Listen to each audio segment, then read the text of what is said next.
რომელ ადგილზე გაიყვანეს ხვიჩა მსოფლიოს საუკეთესო ფეხბურთელებს შორის გავლენიანმა სპორტულმა გამოცემამ Givimsport-მა 2025 წლის მსოფლიოს 30 საუკეთესო ფეხბურთელის სია გამოაქვეყნა.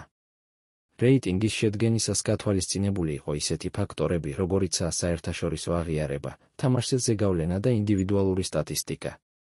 პირველ ადგილს კილიან მბაპე იკავებს რეალი, მეორე პოზიციაზეა ბარსელონას ტალანტი ლამინ იამალი, ხოლო სამეულს ასრულებს ბაიერნის ლიდერი ჰარი კეინი.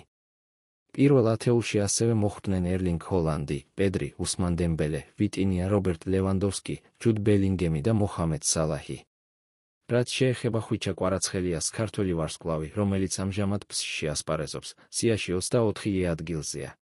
Givimsport წერს, რომ კვარაცხელია ერთ-ერთი იმ ფეხბურთელია, რომლის წინააღმდეგ თამაშიც ევროპის საუკეთესო მცველებსაც კი აშინებთ. ხვიჩა საოცრად აერთიანებს ფიზიკურ ძალას, სისწრაფესა და ტექნიკას. მისი გავლენა თამაშზე გაცილებით დიდია, ვიდრე მხოლოდ გოლებისა და ასისტების რაოდენობა აჩვენებს. ის ბურთით თავდაჯერებულია და ყოველთვის პირდაპირი თამაშისკენ მიისწრაფის, ნამდვილი ტკივილია ნებისმიერი დაცვისთვის. გამოცემა ასევე აღნიშნავს, რომ ქართველმა შემტევმა გასულ სეზონში 12 გოლი და 9 ასისტი მიითვალა, რაც კიდევ ერთხელ ადასტურებს მის განსაკუთრებულ დონეს.